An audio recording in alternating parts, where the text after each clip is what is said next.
guys, welcome to our YouTube channel. I hope guys you all are very happy. Now let's start our new topic, that is principle of insurance. तो आज हम insurance के principal करेंगे, क्या क्या उसके principles होते हैं। तो आप बड़ी ध्यान से इन्हें समझना। ये वैसे सबको लगता है कि मुश्किल है, ऐसा कुछ नहीं है, बहुत इजी वे से मैं आपको ये टॉपिक करवाऊँगी। तो चलिए आइए शुरू करते हैं। इन जो नॉर्मल कमर्शियल ट्रांजैक्शन होती है उसमें बायर बहुत ज़्यादा रिस्क में होता है। मतलब जैसे हम कोई भी चीज़ खरीदने जाते हैं तो हमें रिस्क होता है कि पता नहीं इसकी क्वालिटी कैसी होगी कैसी नहीं होगी। अगर कोई प्रॉपर्टी खरीदने जाते हैं तब उसकी कंडीशन को देख के हम बहुत ज़्यादा डर जाते हैं कि पता नहीं कैसी कंडीशन होगी, प्रॉपर्टी सही भी होगी कि नहीं होगी। तो मतलब बायर हैज़ टू एग्ज़ामिन, वो किसी भी चीज़ को ख़रीदने से पहले उसे एग्ज़ामिन करेगा, दैन उसके बारे में अवेयरनेस यानी अवेयर होगा। बट इंश्योरेंस में क्या होता है, कुछ प्रिंसिपल्स बनाए जाते हैं ताकि जो दोनों पार्टी है ना, इंश्योरर और इंश्योर्ड, दोनों के इंटरेस्ट को प्रोटेक्ट किया जाए। इंश्योरर यहाँ पर इंश्योरेंस कंपनी है, इंश्योर्ड जो पर्सन इंश्योरेंस पॉलिसी लेता है अपनी प्रोटेक्शन के लिए वो। तो फर्स्ट आता है प्रिंसिपल ऑफ इंश्योरेबल इंटरेस्ट। तो पहले इसमें हम एक एग्ज़ाम्पल ले लेते हैं। जैसे फॉर एग्ज़ाम्पल मिस्टर एस है, उसके दो बच्चे हैं के, मतलब मिस्टर एस हो गया, उसके बच्चे हो गए ए और बी, और एक और पर्सन है मिस्टर ए, उसके बच्चे हो गए सी और डी हो गए। तो मान लो कि इसके एक बच्चे का ना एक्सीडेंट हो जाए तो उसके लिए मतलब फाइनेंशियली लॉस किसको बियर करना पड़ेगा? मिस्टर एस को, जिसने उनके लिए करवाया है ये इसके लिए करवाया है, तो इसके लिए इसने करवाया तो ये इंश्योरेबल इंटरेस्ट होगा, तो यही बियर करेगा उसे। अगर मान लो मिस्टर ए है, उसके बच्चे में से किसी का एक्सीडेंट हो जाता है तो उसके लिए मिस्टर एस इंश्योरेबल इंटरेस्ट उसका नहीं होगा, वो बियरेबल वहाँ पर नहीं होगा, वहाँ पर मिस्टर ए ही बियरेबल होगा। तो चलिए आइए हम यहाँ से पढ़ते हैं। Person is regarded as having an insurable interest in something when the loss और damage to that item concerned would cause that person to suffer a financial loss or other kind of loss।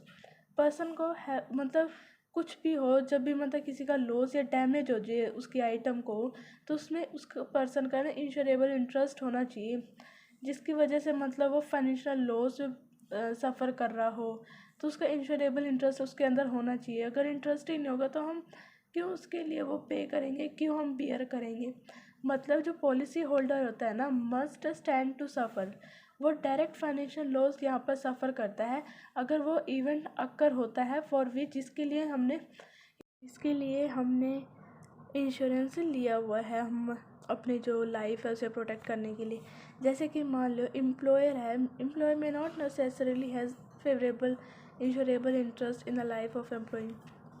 जो employer है ज़रूरी नहीं है उसका insurable interest होगा employee की life पे। अगर वो एम्प्लॉय कोई ख़ास बंदा है, उसका मतलब उससे बहुत ज़्यादा कनेक्टेड है, तब तो शायद हो भी जाए इंश्योरेबल इंटरेस्ट, बट ऐसे नहीं है। बट जैसे कि मैरिड कपल है तो वो एक दूसरे की लाइफ के लिए इंश्योरेबल इंटरेस्ट उनका है। लाइफ इंश्योरेंस में जो इंश्योरेबल इंटरेस्ट है ना, वो कब प्रेजेंट होता है? जब हम पॉलिसी लेते हैं। ज़रूरी नहीं है जब हम क्लेम करेंगे तब भी वो मतलब उस टाइम पर भी हम इंश्योरेबल इंटरेस्ट प्रेजेंट होगा। तो मेराइन इंश्योरेंस में क्या होता है कि जो इंश्योरेबल इंटरेस्ट है वो पॉलिसी के, जब पॉलिसी लेते हैं ना तो उस टाइम पे ज़रूरी नहीं होता, लेकिन जब हम क्लेम करते हैं ना उस टाइम पे नेसेसरी होता है। दूसरे किसी टाइप के इंश्योरेंस हो गए तो वहाँ पे इंश्योरेबल इंटरेस्ट जो है वो दोनों टाइम पे प्रेजेंट होगा, जब पॉलिसी हम ले रहे हैं और जब क्लेम हम कर रहे हैं तब। फिर आता है principle of subrogation. It is a legal doctrine, ये एक लीगल डॉक्ट्राइन है जहाँ पर एक पर्सन जो है वो क्रेडिटर यानी डेटर के अगेंस्ट में उसके सभी राइट और रेमेडीज़ को वो ले लेता है, टेक ओवर कर लेता है, जो मतलब ऑटोमेटिकली मैटर ऑफ लॉ में या एग्रीमेंट में as a part of contract automatically arise हो जाता है कि ये कॉन्ट्रैक्ट का ही पार्ट होता है उसके राइट और रेमेडीज़ को लेना। इंश्योरेंस में जो इंश्योरर यानी जो कंपनी है उसका राइट है वो थर्ड पार्टी को परस्यू कर सकते हैं डेट को, जिससे इंश्योर्ड को लॉस हो सकता है। वो थर्ड पार्टी को वो चीज़ दे देगी, राइट दे देगी, तो जिससे इंश्योर्ड को लॉस होगा। ये ऐसे काम करेगा कि जो अमाउंट हमने क्लेम की पे करी है ना इंश्योर्ड को उस लॉस के लिए, वो रिकवर हो जाएगी इसे। कैसे? जैसे मिस्टर ए है, उसने अपना घर इंश्योर्ड करवाया था, इंश्योरेंस लिया था 10 लाख का, तो उसके घर जो है वो टोटली डिस्ट्रॉय हो जाता है, जो उसका पड़ोसी है ना मिस्टर बी, उसकी गलती की वजह से। तो कंपनी जो है वो 10 लाख मिस्टर ए को एज अ क्लेम पे कर देती है। बट उसी सेम टाइम पर कंपनी जो है वो सूट फाइल करती है मिस्टर बी के खिलाफ कोर्ट में। सपोज कंपनी ने एक सूट फाइल करे 11 लाख की मार्केट प्राइस, और वो केस भी जीत जाती है, यानी 11 लाख उसके हो गए। ज़रूरी नहीं है कि वो जो इंश्योर्ड है वो कहेगा भी तू 11 लाख जीत गया है, वो मेरे को दे दे। क्यों दे दे? 10 लाख जितना क्लेम बनता है उतना ही देगा। देन कंपनी का राइट है कि वो 10 लाख रिटेन कर सकती है मिस्टर ए से, क्या प्लस जो भी उसे कोर्ट फीस या लेबर चार्जेस लगे उन सभी एक्सपेंसेस को ऐड करके। अगर कोई बाकी बच गया ना तब मिस्टर ए को वो मिलेगा। फिर आता है प्रिंसिपल ऑफ एटर्मिनिटी। प्रिंसिपल ऑफ एटर्मिनिटी में ये बताया जाता है कि जो इंश्योरर है ना वो एग्री हो जाता है एक्चुअल अमाउंट जो भी लॉस किया वो पे करने के लिए, लेकिन जितनी एक्चुअल अमाउंट अगर उससे 1 रुपये भी ज़्यादा हो जाएगा ना तो वो पे करने के लिए लाइबल नहीं है। प्रिंसिपल ऑफ एटर्मिनिटी में 2 पर्पस लिए जाते हैं। एक तो जो मॉरल हैजार्ड होता है उसे रिड्यूस करना, और to prevent insured from profiting of loss, loss से इंश्योर्ड को बचाना। मेन ऑब्जेक्ट इस प्रिंसिपल क्या है कि जैसे मान लो कोई भी डैमेज या लॉस हुआ है तो उसके होने से पहले और उसके होने के बाद की जो सिचुएशन है दोनों को देखा जाएगा। उससे पहले की जो सिचुएशन है ना उसी सेम सिचुएशन को मेंटेन किया जाता है।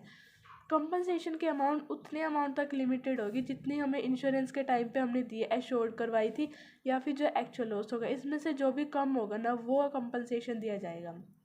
ये प्रिंसिपल लाइफ इंश्योरेंस पे अप्लाई नहीं होता। क्यों नहीं होता? क्योंकि ह्यूमन लाइफ की वैल्यू को हम मेज़र नहीं कर सकते पैसों में, डेट्स अ रीज़न। फिर आता है principle of contribution. Principle of contribution ये प्रिंसिपल ये स्पेसिफाई करता है कि व्हाट हैपन जब पर्सन कोई चीज़ मतलब इंश्योरेंस उसने, जैसे मान लो दिस प्रिंसिपल, इस प्रिंसिपल में ये स्पेसिफाई किया है कि क्या हुआ जब पर्सन इंश्योरेंस बाइक, जैसे मान लो कि हम ना एक से ज़्यादा यानी 2 3 4 इतनी कंपनियों में से इंश्योरेंस ले लेते हैं ताकि उस सेम रिस्क को हम कवर कर सकें अलग अलग कंपनी से या फिर एक ही कंपनी से। वो रिस्क अराइज हो जाता है तो उस टाइम पे हम क्या करेंगे, जो इंश्योर्ड है ना जिसने इंश्योरेंस करवाया वो कंपनसेशन क्लेम करता है जितना उसे लॉस हुआ है ना सिर्फ वहीं तक, चाहे तो वो प्रोपोर्शनेट में करेगा या फिर सिर्फ एक ही इंश्योरर से करेगा। इसके फर्दर और क्या है कि अगर पॉलिसी होल्डर क्लेम फाइल करता है वन कंपनी से तो कंपनी का राइट है कि वो प्रोपोर्शनेट में अमाउंट को कलेक्ट करे अदर जो भी इन्वॉल्व कंपनी है। एक एग्जांपल से हम इसे क्लियर करते हैं। फॉर एग्जांपल कि मिस्टर अमित है वो गॉट इंश्योर, अपनी कार को वो इंश्योर करवाता है United India insurance company 10 lakh, national insurance company से 6 लाख, तो पूरे 16 लाख का उन्हें करवाया इंश्योरेंस, 10 से वहाँ 6 से हम। फिर क्या होता है कि कुछ टाइम बाद उसकी कार डैमेज हो जाती है, वो 2 लाख का क्लेम करता है। देन अमित के पास राइट है कि वो फुल क्लेम कर सकते हैं 2 लाख का किसी भी जो ऊपर ये दो कंपनी मेंशन की है इनमें से किसी एक के पास। तो इसमें क्या होता है, अगर वो एक के पास करेगा तो वो एक कंपनी है वो प्रोपोर्शनेट में करेगी, भी दूसरी इन्वॉल्व है वो भी आधा दे देगी आधा मैं दे दूँगा। तो 1,25,000 जो क्लेम है वो यहाँ से मिलता है इस कंपनी से, 75,000 का यहाँ से प्रोपोर्शनेट में। तो गाइज़ आज की वीडियो में बस इतना ही, नेक्स्ट टॉपिक नेक्स्ट वीडियो में करेंगे। आई होप गाइज़ आपको ये वीडियो अच्छी लगी होगी तो लाइक शेयर एंड कमेंट ज़रूर करना और मेरे चैनल को सब्सक्राइब भी कर देना। अगर आपको वीडियो अच्छी लगती है तो आप चैनल को सब्सक्राइब कर दिया करो और नोटिफिकेशन बेल आइकन पर भी क्लिक कर देना ताकि आपको नोटिफिकेशन मिलती रहे मेरी जो भी न्यू वीडियोज़ आएंगे आगे।